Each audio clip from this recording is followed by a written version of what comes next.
चलो देखते रहना रिकॉर्ड हो। देखो जी, अब ध्यान समझो। देखो यहाँ किससे कितना इसमें क्वेश्चन आया गया है इस चैप्टर से लिखा आपके सामने स्क्रीन पर है ना। जय वनु का चैप्टर जो है ब्रिलियंट है ना, प्रकाशन से पूछे गए सारे क्वेश्चन इसमें दिए गए। देख लीजिए कितना क्वेश्चन ईयर वाइज पूछा गया है, इसको ध्यान में रखना आपको। ठीक है, 2011 में छोड़ दीजिए, उधर उतना वो पीछे नहीं जाना हम लोग को। 2018 से बात कीजिए। इतना भी अगर 1 2 3 4 5 6 7 साल का भी अगर आप कंप्लीट कर लेते हो ना तो बहुत बढ़िया मार्क्स आ जाएगा। 7 साल का खाली कंप्लीट कर लीजिए। बताते 7 साल का पूरा PYQ रट जाओ। ठीक है, क्वेश्चन छोड़ेगा नहीं। तो देखिए है ना, 2018 में ऑब्जेक्टिव क्वेश्चन नहीं पूछा गया था एक भी, लागू थे भी नहीं। 2018 वाले नदारत कर दिया था। इस चैप्टर से कोई क्वेश्चन नहीं है। 19 की बात करते हैं, शॉर्ट में दो है ना, 2 को दिया था ऑब्जेक्टिव 2 नंबर के और लघु थे 2 नंबर के। दो ना 4 2 6 नंबर का क्वेश्चन दीर्घ में नहीं पूछा। 2020 की बात करते हैं, ऑब्जेक्टिव प्रश्नों की संख्या 2 था और शॉर्ट में कितना था 1 था, लेकिन 2 नंबर के यहाँ 2 नंबर के यहाँ 4 उसके 5 नंबर में इधर दे दिया। 2 क्वेश्चन दिया 5 दूना 10 2 12 2 14 नंबर का पूछा हुआ। कितना क्वेश्चन पूछा हुआ। 22 की बात करते 6 को ऑब्जेक्टिव दिया है। ठीक है, और एक को दिया 6 2 कितना 8 नंबर, 8 नंबर इधर से नहीं दिया है। 23 की बात करते हैं, 7 को ऑब्जेक्टिव दिया है 7 नंबर और 2 नंबर कितना 9 नंबर। और 24 की बात करते हैं तो 3 नंबर और 2 दूना 4 नंबर कितना 3 2 3 4 कितना हो गया 7 ना। तो देखिए लगातार जो है 10 नंबर का एवरेज लेके चल रहा है। 7 नंबर 6 नंबर 5 8 नंबर इस तरह से। इसलिए चैप्टर आपके लिए बहुत इंपॉर्टेंट है और ध्यान से समझ लेना है। ये सब तो हम लोग पढ़ ही लिए हैं। हम लोग इसका देखो इसका माइंड मैप है, कितना कौन टॉपिक जो हम लोग को पढ़ना होता है, जहाँ से क्वेश्चन आता है। ठीक है, देखिए हम लोग को कार्बोहाइड्रेट, इसका मतलब समझिए डायग्राम कैसे बनाया है। मतलब कार्बोहाइड्रेट नीचे हो गया विटामिन, इधर हो गया प्रोटीन और ऊपर जो दर्शाया गया है न्यूक्लिक एसिड, सब का सब जैव अणु है। क्या जैव अणु पढ़ाए थे ना, तो जैव अणु बताए थे कि जैव अणु किसे कहते हैं, जीवित कोशिकाओं में पाए जाने वाले जैविक पदार्थ है, सब का सब क्या है। तो विटामिन हो गया, प्रोटीन हो गया, कार्बोहाइड्रेट हो गया, न्यूक्लिक एसिड, ये सब हो गया जैव अणु का उदाहरण है। देखिए न्यूक्लिक अणु में हम लोग को पढ़ना होता है क्या क्या, 2 तरह के पढ़े थे, DNA और RNA। ऐसे ध्यान दीजिएगा, परीक्षा में प्रश्न दिया गया है DNA और RNA में अंतर भी पूछा हुआ है, आपको लिखाया गया। न्यूक्लिक अम्ल किसे कहते हैं ये भी लिखाया गया, पूछा हुआ है। न्यूक्लियोटाइड किसे कहते हैं ये बताया हुआ। न्यूक्लियोसाइड किसे कहते हैं, न्यूक्लियोटाइड न्यूक्लियोसाइड में अंतर भी, इसको ध्यान से रखना। ठीक है, सब पूछा हुआ क्वेश्चन है। उसके बाद देखिए ये जीवित कोशिकाओं के नाभिक में पाया जाता है। न्यूक्लिक अम्ल कहाँ पाया जाता है, केंद्रक में बताए थे। और इसमें क्या होता है पॉलीन्यूक्लियोटाइड, पढ़े तो जी। पॉलीन्यूक्लियोटाइड मोनोसल्फेट डाइएस्टर है, माने इसमें एस्टर बंधन होता है। इसके बाद बहुलीकरण के बाद अल्फा एमिनो एंजाइम एवं प्रोटीन में क्या होते हैं। न्यूक्लिक अम्ल में बहुलीकरण से उससे प्रोटीन भी होता है ना, अरे न्यूक्लियो प्रोटीन पढ़े थे ना। न्यूक्लिक अम्ल प्रोटीन से मिलकर बना न्यूक्लियो प्रोटीन है। और प्रोटीन टूटता है किसमें, अल्फा एमिनो। तो आपको हमेशा याद रखिएगा, पूछेगा कि है ना कि प्रोटीन के खंडन होने से क्या मिलता है, या प्रोटीन का सबसे छोटी इकाई क्या है अल्फा एमिनो है। ठीक है, और टूटता है किसके द्वारा, एंजाइम के द्वारा। ठीक है, उसका देखिए अल्फा एमिनो अम्ल कार्बोक्सिलिक अम्ल है। अल्फा एमिनो अम्ल जो है ये भी ध्यान दीजिए, क्वेश्चन पूछने वाला है जी। अल्फा एमिनो अम्ल किस प्रकार का अम्ल होता है, तो कार्बोक्सिलिक अम्ल होता है, लेकिन उसके अल्फा पोजीशन पर NH2 ग्रुप भी होता है। ये दोनों अगर पाया जाता है तो क्या बन जाता है एमिनो अम्ल। और जिसमें कार्बोक्सिलिक और एमिनो दोनों पाया जाता है उसे क्या कहते हैं, एमिनो अम्ल कहते हैं ना, वही चीज है। इसके बाद देखिए माइंड मैप बता दिया। फिर ये सब है ना, पानी में अघुलनशील अल्फा हेलिक्स बीटा प्लेटेट सीट, सब प्रोटीन है, मतलब ये सब जरूरी नहीं है। प्रोटीन का संरचना होता है, प्राथमिक प्रोटीन में आता है। प्रोटीन में अल्फा एमिनो अम्ल की उपस्थिति होती है। प्रोटीन के एक अणु में प्रत्येक प्रकार के अल्फा एमिनो अम्ल की संख्या सब है, इतना सब उतना कोई जरूरी नहीं है। एक प्रोटीन प्राकृतिक रूप से पाया जाने वाला जटिल पदार्थ है जिसमें कौन सा बंधन होता है? पेप्टाइड बंधन से जरूरी चीज है, आपको ध्यान रखना है। और पेप्टाइड बंधन से जुड़कर क्या बनाता है? हम लोग पढ़े प्रोटीन का सब है। चलिए कार्बोहाइड्रेट में हम लोग पढ़ ही लिए थे, है ना? जो जलाशय में निम्न कार्बोहाइड्रेट का निर्माण नहीं करते हैं, मतलब जिसका जलाशय नहीं हो, जलाशय में क्या जल अपघटन नहीं हो, तो क्या होता है आपका? मोनोसैकेराइड। इसका जलाशन करने पर 2 से 10 देता है, उसे क्या कहते हैं? ओलिगोसैकेराइड। 2 देगा क्या पढ़े थे? डाइसैकेराइड। 3 देगा क्या पढ़े थे? ट्राइसैकेराइड। 4 देगा, 4 से अधिक देगा तो पॉलीसैकेराइड। 10 तक के दे सकता है। और जिसमें अनगिनत देता है, देखिए वो जो जलाशय कई निम्न कार्बोहाइड्रेट देते हैं उसे क्या कहते हैं? पॉलीसैकेराइड का उदाहरण क्या बता सकते हैं? स्टार्च। क्या? स्टार्च। सब याद रखना है बढ़िया तरह। उसके बाद देखो हमारे भोजन के अम्लीय भाग को विटामिन कहा जाता है ना? एक ऐसा भाग होता है विटामिन, दिमाग सोचने वाली बात है कि हमारे भोजन के माने कि जो विटामिन होता है कैसा होता है? क्षारीय होता है कि अम्लीय होता है? ध्यान दीजिएगा, अम्लीय होता है। चला याद रखना, हमारे भोजन के अम्लीय भाग को क्या कहा जाता है? विटामिन कहा जाता है। विटामिन हम लोग कहते हैं ना, विटामिन बी और सी जल में क्या और बाकी फैट में घुलनशील ए डी ई के, जिसको हम बताए थे पीड़ा। क्या बताए थे? ये सब याद रखिए एकदम बढ़िया से, कहीं कोई दिक्कत नहीं होगा। ये सब कार्बोहाइड्रेट के बारे में पढ़े थे, ये सब तो पढ़ ले टोटल, है ना? चलिए क्वेश्चन पे आइए। देखिए क्वेश्चन जो पूछा गया मुख्य रूप से, देखिए वस्तुनिष्ठ प्रश्न है।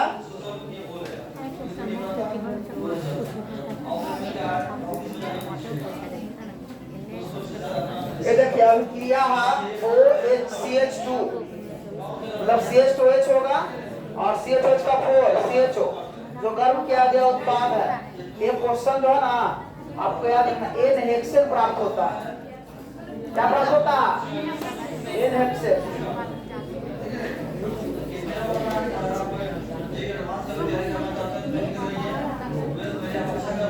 इसको आप लिख लीजिए, इंपॉर्टेंट से पूछा हुआ, इसको लिखिए तो आप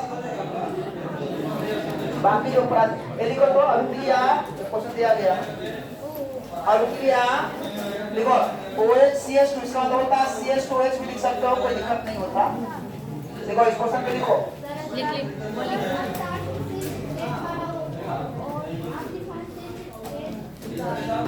स्टार्ट कर दिया।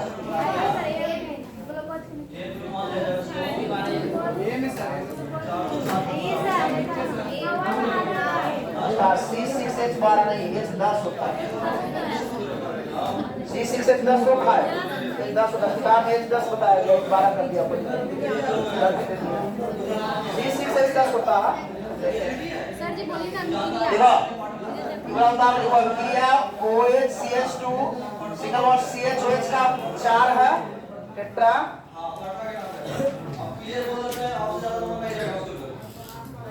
पूरा क्वेश्चन बैंक को इस तरह से करने के एक मतलब बता देंगे, घबराने का नहीं। और लाइव भी डेली आएंगे, सब लोग को जोड़ना है शाम को 6 से, ठीक है? 6 बजे से 7 बजे तक 1 घंटा। प्रत्येक दिन एक चैप्टर का रिवीजन चलेगा शुरू से।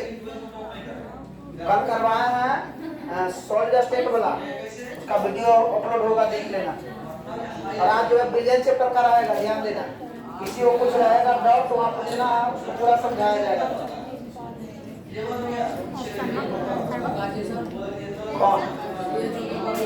OHCH2 single bond CHOH, CH है, OH है, इसका टेट्रा है 4। फिर single bond CHO, single bond CHO, CH है। फिर यहाँ पर HI, त्रिभुज का तीर का निशान HI डेल्टा, डेल्टा तो उसको हिट किया गया। क्या किया गया? हिट किया गया। में उत्पाद है, उत्पाद मतलब प्रोडक्ट क्या बनता है?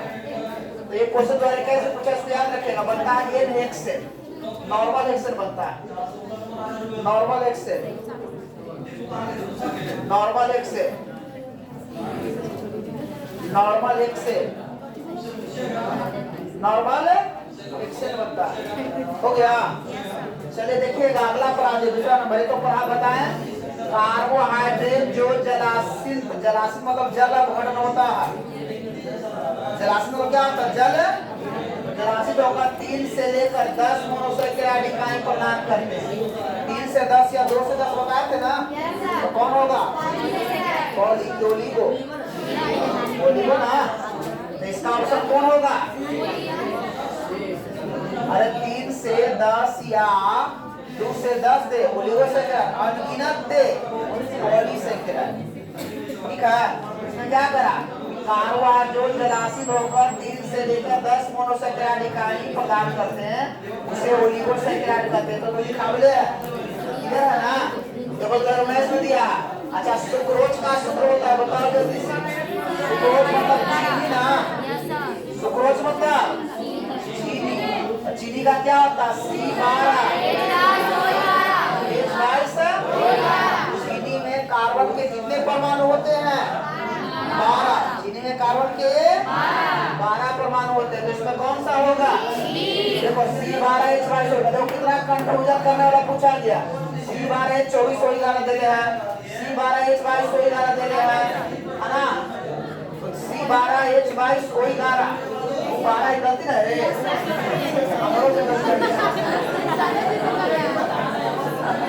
C12H22 वही गाना ही ना होगा। अच्छा देखो बुआ, निम्नलिखित शुगर में सबसे मीठा भी करता बताए थे। सबसे मीठा और करता जो होता है कौन होता है?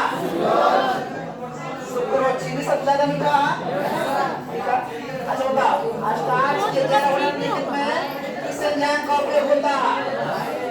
तो इसमें देखो स्टार्च के जैविक घटक, स्टार्च में जाइमेस एंजाइम होता है। जाइमेस होता है। कैमरा लगा के ध्यान दे। पेचिस को ध्यान देना, इसको लिख लो। कैसे लिखो? तो स्टार्च के जल गठन जो जरूरी रहेगा लिखाएंगे भी। देखो स्टार्च के जल गठन में किस एंजाइम का प्रयोग होता है? देखो स्टार्च के जल अपघटन में किस एंजाइम का प्रयोग होता है? स्टार्च के जल अपघटन में किस एंजाइम का प्रयोग होता है? स्टार्च के जल अपघटन में किस एंजाइम का प्रयोग होता है? स्टार्च के जल अपघटन में किस एंजाइम का प्रयोग होता है? तो आंसर में याद रखिएगा जाइमेस। कौन सा एंजाइम? जाइमेस। अच्छा भाई देखिए कितना घुमाया, लिख लिया जाइमेस। अगर देखा गन्ने के चीनी, तो चीनी मिला कहाँ से? गन्ने से ना, घुमा दिया तो आसान भी किया। गन्ने के चीनी के जल अपघटन से निम्नलिखित में क्या करता? और सीधा सीधा लिखेगा चीनी के जल अपघटन, थोड़ा सा कर दिया गन्ने के चीनी। हाँ बताओ जी क्या मिलता है? सिर्फ ग्लूकोज मिलता है। अच्छा ग्लूकोज और माल्टोज मिलता है, ग्लूकोज और फ्रक्टोज मिलता है ना? ग्लूकोज और लैक्टोज मिलता नहीं, माल्टोज तो मिलेगा नहीं। मिलता है क्या आपका? ग्लूकोज और फ्रक्टोज। तो लिखना भी है ना, ये बच्चों को लिखने का अच्छा और लिखा लिखे जो है को लिखा चाहिए। याद रखिएगा गन्ने के चीनी, किसका चीनी? गन्ने के चीनी का जल अपघटन से क्या मिलता है? ग्लूकोज और तो गन्ने के चीनी से क्या मिलेगा? ग्लूकोज और फ्रक्टोज रखना। अच्छा देखो, अरे कार्बोहाइड्रेट प्राकृतिक में प्रचुर मात्रा में भी लिखाया है, पूछा हुआ प्राकृतिक में प्रचुर मात्रा में पाया हुआ क्या होता है? सेलुलोज होता है। बता दिया ना, प्राकृतिक में सबसे अधिक मात्रा में पाया जाने वाला क्या? सेलुलोज।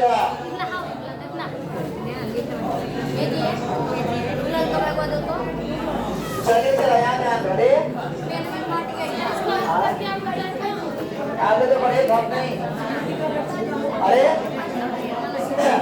कार्बोहाइड्रेट अल्लाह के करो निम्नलिखित में कौन डाइसैकेराइड दूध में पाया जाता है? अभी दिखाए हैं दूध में पाया जाने वाला कार्बोहाइड्रेट कौन है? बताओ। लैक्टोज ना, याद रखना दूध में कौन सा कार्बोहाइड्रेट पाया जाता है? याद रखना दूध में पाया जाता कार्बोहाइड्रेट लैक्टोज। दूध में पाया जाता कार्बोहाइड्रेट लैक्टोज। कीटो हेक्सोज है, कहा कीटोहेक्सोज, इसमें कीटोन पाया जाता है, ग्लूकोज, सुक्रोज, फ्रक्टोज, हेक्सोज में 6 होना चाहिए और सुक्रोज में 12 होता है, ये तो होगा नहीं। ग्लूकोज 6 होता है और अस्टार्च में नहीं होगा, अस्टार्च में 6 होता है ना, नहीं होगा। फ्रक्टोज का फॉर्मूला क्या बताया हुआ? फ्रक्टोज का C, फ्रक्टोज इसलिए 6 होता है ना, तो इसमें क्या दे रहा है? तो कीटोहेक्सोज में फ्रक्टोज दे रहा जी, अरे फ्रक्टोज है ना, कीटोहेक्सोज क्या दे रहा देख लो। फ्रक्टोज होगा, इसको लिख लो बोला, क्वेश्चन बढ़िया ठीक है, ठीक है। आसान मार कर लिखो, फ्रक्टोज कीटोहेक्सोज है, देखो फ्रक्टोज कीटोहेक्सोज है, फ्रक्टोज कीटोहेक्सोज है, ये बता देते हैं थोड़ा सा। देखो फ्रक्टोज कीटोहेक्सोज है, फ्रक्टोज कीटोहेक्सोज है, फ्रक्टोज कीटोहेक्सोज है,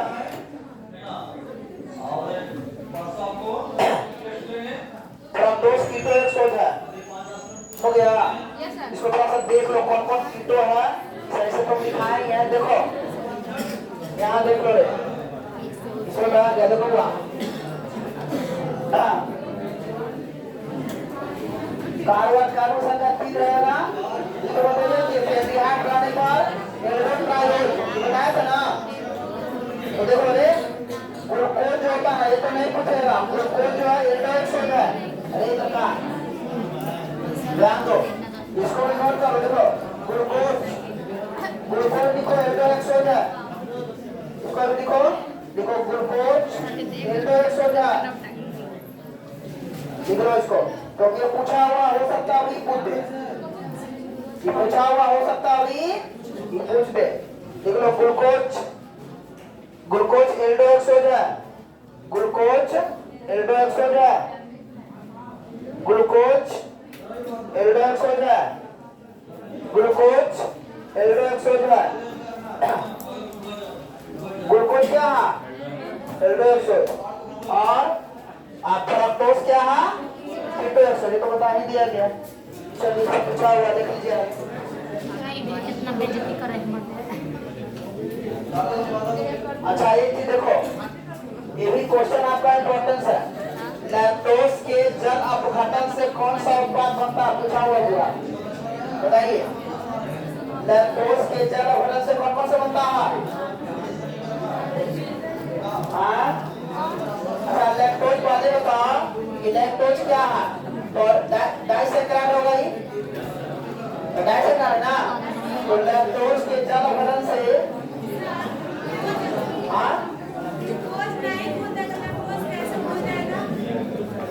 ग्लूकोज है, लैक्टोज का जल में कौन सा बात होना नहीं चाहिए।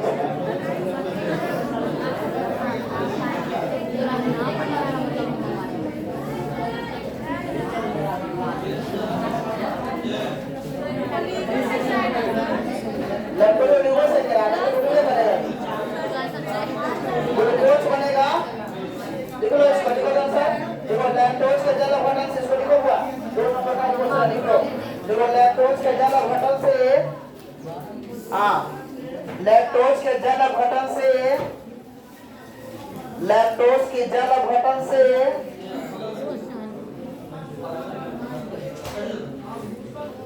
लैक्टोज के जल अपघटन से ग्लूकोज, ग्लूकोज और फ्रक्टोज प्राप्त होता है, लैक्टोज के जल अपघटन से ग्लूकोज और फ्रक्टोज प्राप्त होता है, लैक्टोज के जल अपघटन से ग्लूकोज और फ्रक्टोज प्राप्त होता है, लैक्टोज के जल अपघटन से ग्लूकोज और फ्रक्टोज प्राप्त होता है, लैक्टोज के जल अपघटन से ग्लूकोज और फ्रक्टोज प्राप्त होता है, लैक्टोज के जल अपघटन से याद रखेगा ग्लूकोज और फ्रक्टोज। प्रति अणु ग्लूकोज से कितने अणु एटीपी उत्पन्न होते हैं जब ग्लूकोज का ग्लाइकोलाइसिस करते हैं, मतलब तोड़ते हैं, 6 को लिख लेगा अच्छा एटीपी का पूरा नाम जानते हैं क्या होता है? एडिनोसिन ट्राई, और इसे कहा जाता है ऊर्जा मुद्रा या ऊर्जा सिक्का कहा जाता है। हम लोग के कोशिका में जब ग्लूकोज का खनन होता है तो ऊर्जा जो बनता है एटीपी में होता है। तो ध्यान देना करार प्रति अणु ग्लूकोज में कितने अणु एटीपी उत्पन्न होते हैं। ग्लूकोज का 3 होता है, याद रखना 6 नहीं होता 3 होता है, ठीक है। 10वां पढ़ना और बायोलॉजी पढ़ने के लिए मिलेगा 8 हो टूटता है तो 3 को टूटता है 8 हो दिया वास्तव में। अच्छा लिख लो हुआ देखो प्रति अणु ग्लूकोज से कितने अणु एटीपी इसको लिख लो। देखो प्रति अणु ग्लूकोज से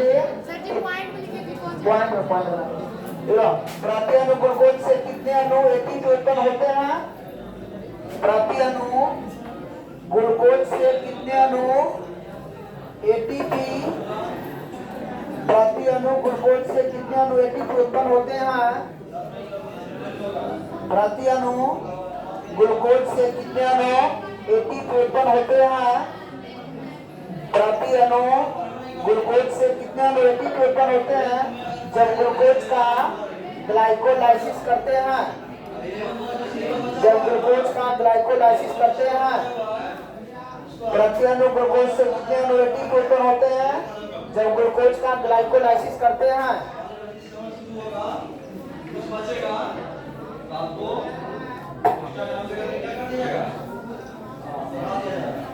ऐसा लिख लो 8 होता है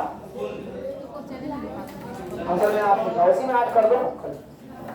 ये तो बताया हुआ 5 नंबर पूछा, देखो कितना पूछा 12 में 15 में 20 में हो सकता है इस बार दे दे। कार्बोहाइड्रेट क्या है, इसका वर्गीकरण कैसे किया जाता है सब बताया हुआ। अच्छा बताओ कार्बोहाइड्रेट का समान सूत्र क्या बताया थे CH2 कार्बोहाइड्रेट में कौन कौन से क्रियात्मक समूह मुख्य रूप से पाया जाता है। पॉलीहाइड्रोक्सी एल्डिहाइड या पॉलीहाइड्रोक्सी कीटोन। पॉलीहाइड्रोक्सी एल्डिहाइड और पॉलीहाइड्रोक्सी कीटोन के विद्युत रासायनिक यौगिक को क्या कहा जाता है। अच्छा जल अवरोध के आधार पर कार्बोहाइड्रेट कितने प्रकार के कौन कौन मोनोसैकेराइड, ओलिगोसैकेराइड, पॉलीसैकेराइड। मोनोसैकेराइड किसे कहते हैं, ओलिगोसैकेराइड किसे कहते हैं, पॉलीसैकेराइड किसे कहते हैं सब बताया हुआ ना, याद रखिएगा। अच्छा स्वाद के आधार पर कार्बोहाइड्रेट कितने प्रकार के कौन कौन शर्करा और पूछे निकलेगा पूरा शर्करा और क्या।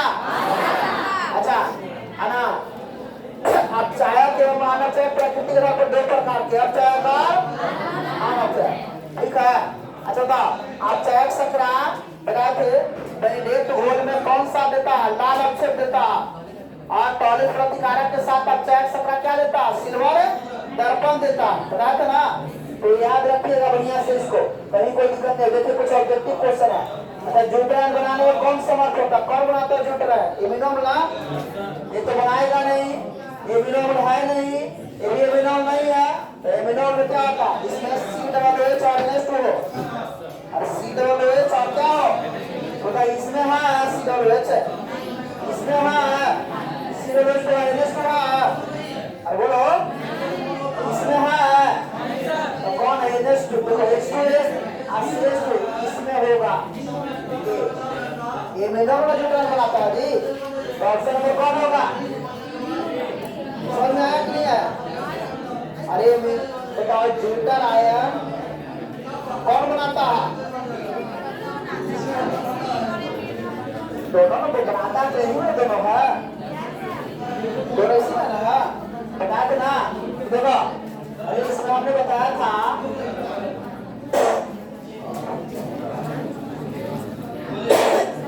और CH2 या CH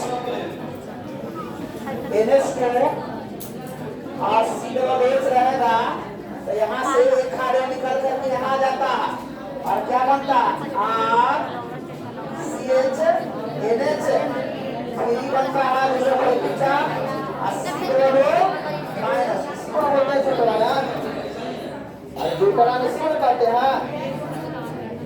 तो याद रखना पूछेगा ना कि जूटरान कौन बनाता है क्या याद रखेगा। अरे इम्यूनोल कौन है अच्छा CONS को ग्रुप को क्या कहा जाता?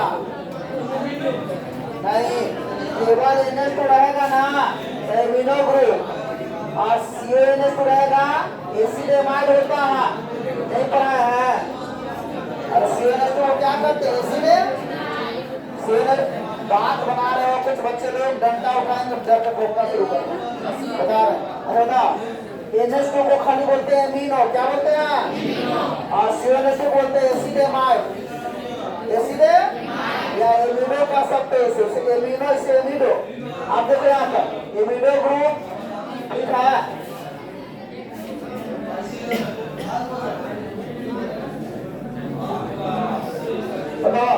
इसमें दिया है amino group, imino carbyl amino सब होगा, एमिनो होगा, ये नहीं होगा, ये नहीं होगा, अरे भी नहीं होगा। अच्छा बताओ, COOH ग्रुप के अलावा इमिनो में पाया जाता, क्या पाया जाता है? अरे COOH ग्रुप के अलावा इमिनो में और कौन सा क्रियात्मक समूह होता है? NH2। कौन होता है? बताओ, COOH के अलावा NH2 कहाँ गया रे? इधर होता है। COOH के अलावा NH2 पाया जाता है ना, दिख रहा है तो स्क्रीन पे बढ़िया लग रहा होगा। अच्छा एंजाइम है, बताओ एंजाइम क्या? कार्बोहाइड्रेट है, लिपिड है, प्रोटीन है, क्या इसमें कौन सा तत्व पाया जाता है? नाइट्रोजन। अभी ना लिखा है फिर। अच्छा बताओ, निम्नलिखित में किससे इंसुलिन स्रावित होता है? अग्नाशय ग्रंथि से इंसुलिन। इंसुलिन की कमी से कौन सा रोग होता है? मधुमेह रोग होता है। इसको डायबिटीज कहते हैं, चिनिया रोग। चिनिया रोग बड़ी खराब बीमारी, हम देखे हैं एगो व्यक्ति के एकदम इतना हाथ उसमें सो गया ना कि एकदम बहुत खतरनाक है। डायबिटीज जो है हल्का फुल्का नहीं है, और आज डेट में डायबिटीज का शिकार बहुत ज्यादा लोग हो रहे हैं चीनी के कारण। चाय पत्ती वाला जो 4 बार चीनी पी रहे हैं, ठीक है, चिनिया रोग बहुत खतरनाक हो गया। इस पर व्रत से चाय कम पियो, चाय से कोई फायदा ज्यादा नहीं है। चलो अरे आगे देखो, आगे देखो, प्रोटीन के हेलिकल संरचना निम्नलिखित में किसके द्वारा स्थायी होती है? अभी बताएं ना रे, कौन सा बंदा? चलो आगे देखो तो बढ़िया से एक बार फिर से। आप आवश्यक इम्यूनो अम्ल से क्या समझते? क्या पढ़ा नहीं गया? आवश्यक मिनरल वह इम्यूनो अम्ल जो हम लोग को जरूरत है, जिसे हम लोग भोजन से लेते हैं। नहीं कार्य कर रहा है, पढ़ा ना? वह इम्यूनो जो हम लोग को जरूरत है, जिससे हम लोग किससे ले रहे हैं? भोजन से। मेरा काम कर दिया, मेरा कर दिया सही से तो बिहार है। अरे वह इम्यूनो जो हम लोग किससे मिलता? भोजन से मिलता। उसे क्या कहते हैं? आवश्यक। और अनावश्यक जो हम लोग के शरीर के कोशिका में ऑलरेडी क्या हो रहा? बन रहा है ना। कोशिका के कोशिका में संश्लेषित होने वाले इम्यूनो अम्ल को अनावश्यक कहते हैं, और जिसे हम लोग भोजन से लेते हैं उसे क्या कहते हैं? आवश्यक। अच्छा बताएगा, इम्यूनो अम्ल की कुल संख्या कितना होता? इसमें 10 को आवश्यक और 10 को उदाहरण भी लिखाया गया ना। अच्छा इम्यूनो अम्ल क्या है? सब नहीं लिख देगा? अरे एंजाइम क्या है? सब पूछेगा तो छोड़ेगा? ये नहीं दोगे? छोड़ देगा? अच्छा प्राकृतिक अवस्था कहा जा रहा है इम्यूनो अम्ल का एक उदाहरण वो इम्यूनो अम्ल जो बेसिन, लाइसिन, वेलिन, ट्रिप्टोफैन। अरे तो प्राकृतिक अवस्था कहा जा रहा है इम्यूनो अम्ल। एक आध वो लिखो, बहुत बताया, 20 को बताया, उसमें से एक लिखो। अच्छा प्रोटीन का विकृतीकरण से क्या समझते हो? बताओ, प्रोटीन का विकृतीकरण बताता है, नहीं दिखाए होंगे। जब गर्म करते हैं ना, अरे प्रोटीन जिस पदार्थ में पाया जाता है उसको गर्म करते हैं, तो गर्म करने के बाद उसमें संचित प्रोटीन जो होता है एक जगह एकत्रित हो जाता है, उसे कहते हैं प्रोटीन का विकृतीकरण। जैसे अंडा में पाए वाले प्रोटीन को हम लोग गर्म करते हैं तो प्रोटीन कैसे आकृति में हो जाता है? गोलीय आकृति। समझा रहा ना? तो इसको लिख लो और का जल्दी से लिखो। तो प्रोटीन का विकृतीकरण, प्रोटीन का विकृतीकरण,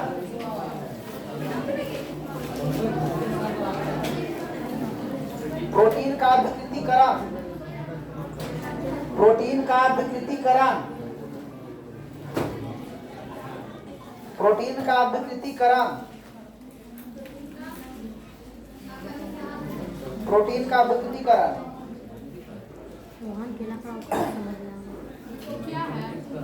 आप प्रोटीन का विकृतीकरण क्या है? प्रोटीन का विकृतीकरण क्या है? बोलिए, जब प्रोटीन को गर्म किया जाता है, प्रोटीन को गर्म किया जाता है, जब प्रोटीन को जो भी पदार्थ में पाया जा रहा, जब प्रोटीन को गर्म किया जाता है तो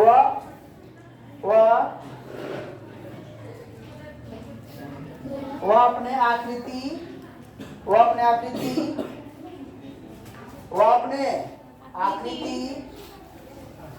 में परिवर्तित हो जाता है, वह अपने आकृति में परिवर्तित हो जाता है,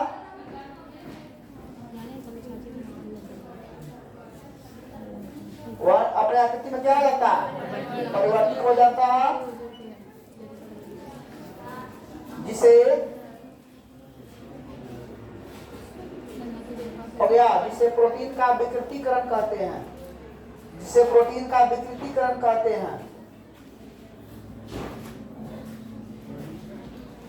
अपने आकृति में परिवर्तित हो जाता है, जिसे प्रोटीन का विकृतीकरण कहते हैं। जैसे अंडा को गर्म करने पर उसमें पाए जाने वाले प्रोटीन गोलीय आकृति में बदल जाता है। जैसे अंडा में पाए जाने वाले प्रोटीन गोलीय आकृति में परिवर्तित हो जाता है।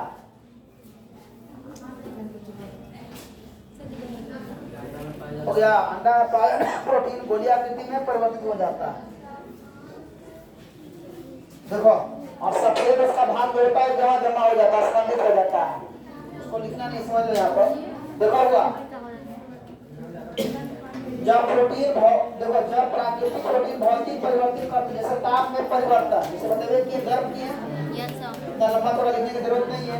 रासायनिक परिवर्तन, पीएच माने परिवर्तन, ये सब करने से हाइड्रोजन बदल होता है ना, व्यवस्था तो इससे कारण गोलिका भूल जाता है और हेलिक्स पूर्णित हो जाता है। जैसे प्रोटीन में गोलीय जैसे अंडा में कौन सा प्रोटीन पाया जाता है? गोलीय जाकर एकत्रित हो जाता है, गोला में धारण कर लेता है ना, ठीक है, तो लिखा गया देखो, जिससे कारण गोलिका खुल जाता है तथा हेलिक्स पूर्णित हो जाती है, मतलब आकृति बना लेता है ना।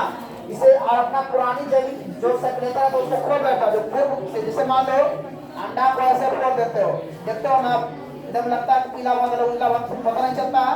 जब उसको लोग गर्म करते हैं तो पीला वाला भाग एक जगह जमा हो जाता है गोल, और उजला वाला भाग सफेदी जो अपना ऊपर चारों पट्टी आकृति में हो जाता है, लेकिन उसमें प्रोटीन मुख्य से बीच वाला पीला वाला भाग होता है, ठीक है। वही कह रहा प्रोटीन का विकृतीकरण कहा जाता है।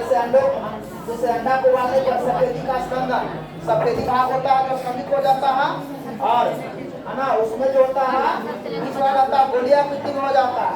दही का जमना भी क्या है? प्रोटीन का। दूध में कौन सा प्रोटीन पाया जाता है? कैल्शियम। जम जाता है तो उसका आकृति बदल जाता है।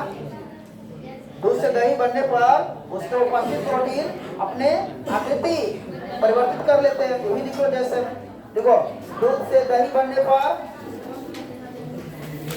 दूध के केसिल प्रोटीन, दूध से दही बनने पर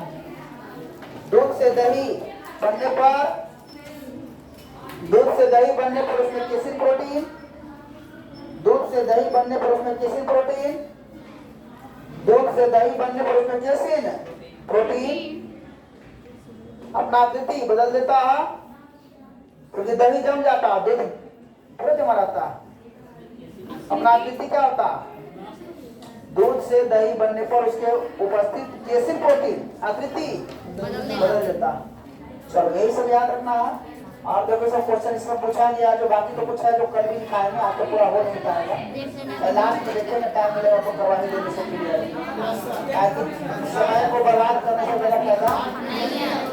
देखो, पहली प्रकार करना तो हम लोग कर नहीं है कि जब है ना कई एल्डिहाइड आपस में जुड़ते हैं तो इसके बीच में कौन सा बंधन बनता है? पूरा CONH बंधन।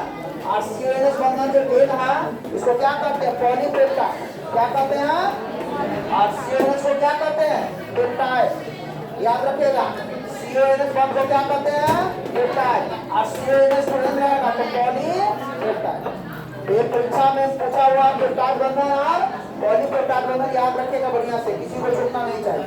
हो गया? चलिए, तो बचा हुआ जो है ना लास्ट में देखते हो पढ़ाने का, आप लोग को पढ़ा देंगे हम घबराएंगे 12 बजे। देखिए आज पूरा क्लियर करा देंगे। कुछ बचा हुआ जो ऐसा भी दिखाएंगे भी डीएनए की मजबूती तो बता रहे हैं। और डीएनए के पूर्ण जनक गठन से प्राप्त एडी का नाम नहीं लिखा है, ये दिखाएंगे। उसके बाद तरह से ऑब्जेक्टिव भी करवाते हुए है ना, विटामिन का नाम जो कमी से रोग से पढ़ा वाला विटामिन का नाम लिखने से कमी से रतौंधी से पढ़ा वाला है, ठीक है। बाकी सब पढ़ा जा रहे हैं, एक आध घंटा ले ली क्लास में, इसका ऑब्जेक्टिव बच्चा करवा देंगे। कल से नए चैप्टर का शुरुआत करें, ठीक है।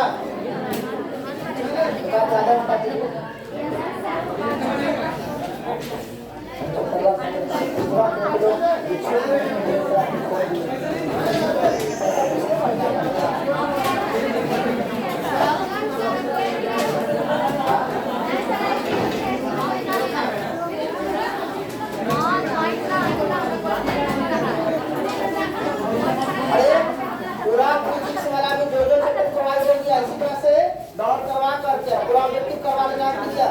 जो ना क्वेश्चन पढ़ाया भी गया हमारे यहाँ की जो चैप्टर का क्वेश्चन नहीं पढ़ाया गया होगा, क्वेश्चन बैंक से देखना उसको भी करवा देगा, छूटना नहीं चाहिए। बायोलॉजी में इसी तरह से, ठीक है। अभी कौन सा चल रहा है इसमें? अच्छा चल रहा है ऐसे। अच्छा मॉडर्न वाला हम चलते सपोर्ट करवा दे रहे हैं, परमाणु नाभिक वाला सब, ठीक है। और पूरा जो है बोल देते हैं स्कॉर्बिक का विटामिन सी का रासायनिक नाम है स्कॉर्बिक। अभी चलते हैं हम डेवलप करवा दे रहे हैं और वो अभी करवा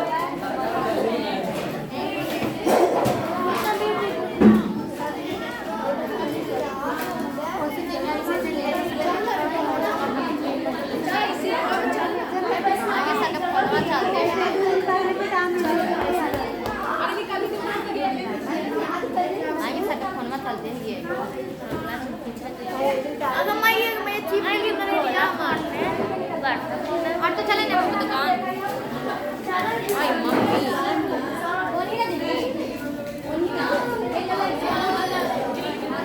और कर यार नहीं वर्ष रुपए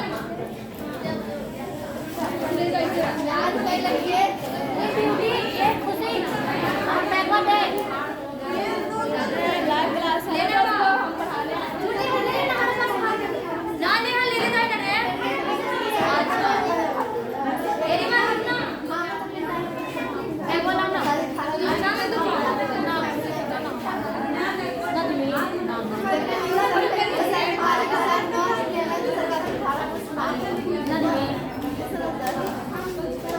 बड़ा वाला कुछ खाई चल जो ना है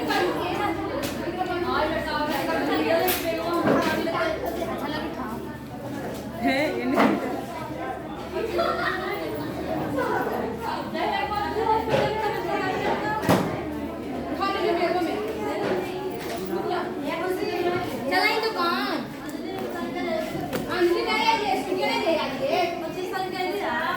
इलेक्ट्रॉन का द्रवण कितना होता है?